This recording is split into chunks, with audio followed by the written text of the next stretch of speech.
Bonjour à tous, bienvenue sur Sensation. Le Secours populaire alerte sur la montée de la misère et multiplie les initiatives pour venir en aide aux personnes confrontées à des situations de détresse. Pour en parler avec nous, je reçois Sylvie Guérand ainsi que Muriel Benatier. Bonjour. Bonjour. Alors vous êtes secrétaire générale et secrétaire générale adjointe du comité local du Secours populaire à Bernay. Le Secours populaire a lancé en septembre une campagne nationale nommée Pauvreté, Précarité, partant du constat qu'aujourd'hui on compte près de 9 millions de pauvres en France. C'est 1 million de plus qu'il y a 10 ans. En ce qui concerne le comité local de Bernay, est-ce que vous ressentez cette augmentation ? Aujourd'hui, on commence à voir des nouvelles personnes s'inscrire au Secours populaire ou d'anciennes personnes qu'on avait vues à un certain moment et puis qui avaient refait un peu surface et qui reviennent. Donc oui, là on voit que les choses se dégradent, que la misère... Alors en 2019, on va faire un point de la situation avant le confinement. Vous avez avec vous le bilan d'activité 2019. Combien de personnes vous aidiez au comité local à Bernay En 2019, on est venu en aide à près de 670 personnes, dont 269 enfants, et ça représente environ 260 familles, dont 85 familles monoparentales. Après, on note aussi une augmentation sur Bernay dans la tranche d'âge des seniors, des plus de 60 ans. Là, on a de plus en plus de gens dans cette tranche-là qui viennent. Selon vous, la crise sanitaire, est-ce qu'elle a été un tournant dans le combat contre la pauvreté ou au contraire, elle n'est que la continuité d'une situation qui ne cessait de se dégrader ? Je dirais malheureusement que la situation continue à se dégrader et le confinement n'a fait qu'accélérer un peu plus les choses, quoi. Mais oui, ce n'est malheureusement que la continuité d'un processus. Comment est-ce que vous avez vécu le confinement ? Comment l'ont vécu les familles que vous aidiez ? Alors nous, pendant le confinement, bien évidemment, le Secours populaire était fermé comme tout le monde. Par contre, nous étions en relation avec les services sociaux. Et nous avons répondu à l'urgence alimentaire, par l'intermédiaire des services sociaux qui nous contactaient. Mais il y a eu très peu de demandes. Enfin, moi, j'ai été étonnée parce que je pensais qu'il y aurait plus de demandes que ça. Et il y a eu très peu de demandes. Pendant le confinement ? Oui. Des personnes extérieures, hein, bien sûr. Voilà. Par contre, on avait un petit peu anticipé le confinement. On sentait bien que les choses allaient tourner de cette façon-là. Et dès le lundi précédent le confinement, dès le 16 mars, on avait mis en place un système de colis pour toutes les familles que l'on connaît, qui fréquentent régulièrement notre libre service de la solidarité, qui est notre épicerie solidaire. Donc on a fait des colis. On a fait des colis pendant le confinement pour 120 à 130 familles. Et gratuitement. Et c'était des colis gratuits. Donc ça nous a demandé un travail énorme. On a été forcément une poignée de bénévoles, une petite dizaine de bénévoles à faire ces colis qu'on a distribués sous forme de drive pour éviter au maximum les contacts. Vous avez reçu des aides de l'État pendant le confinement ? Pendant le confinement, non. Non. On a fonctionné avec nos stocks. Et puis on a fait aussi quelques achats. Oui, notre trésorerie nous a permis d'aller à l'urgence, quoi. Donc on a fait dans l'urgence et on a fait ces colis, on en a distribué, on l'a fait je crois 4 fois. Ce qui était un travail énorme, oui. Énorme, parce qu'il y avait toute la préparation des colis.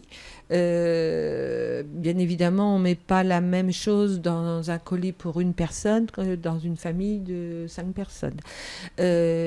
Donc, ça a mobilisé on a fait beaucoup de manutention. On a eu l'aide aussi la Société nationale de secourisme, les sauveteurs civils, qui nous ont permis de faire quelques livraisons à domicile pour des gens qui ne pouvaient pas se déplacer. Mais la majeure partie des familles sont venues récupérer leurs colis. Alors, je tiens à signaler, il y a 2 bénévoles qui ont fait un énorme travail au téléphone pour contacter les familles ils sont tous venus.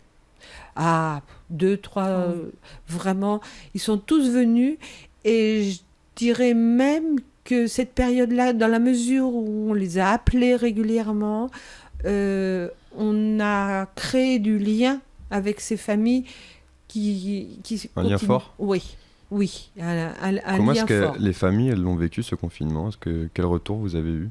Alors les familles, justement, ils nous ont dit: ah, merci, vous ne nous abandonnez pas, parce qu'ils se sentaient complètement abandonnés. Et on a été présents pour eux, toutes les familles qu'on connaît, qui venaient régulièrement, voilà, ils ont eu ce sentiment-là, et ils nous en remercient encore.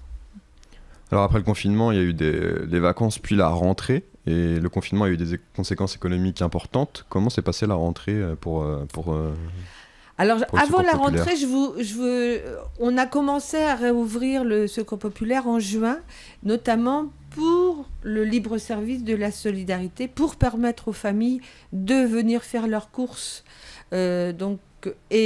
Parallèlement, alors il y a toujours une campagne vacances pendant au Secours populaire. On aide toujours des familles à partir en vacances. On avait commencé à monter des dossiers.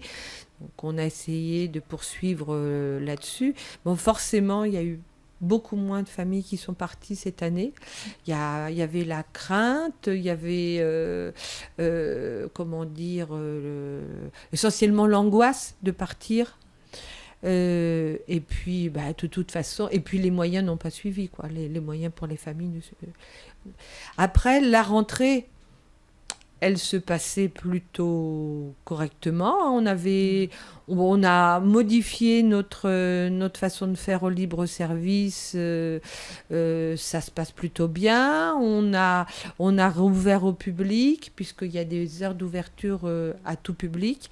Forcément, en faisant appliquer un protocole sanitaire. Ça se fait gentiment, voilà.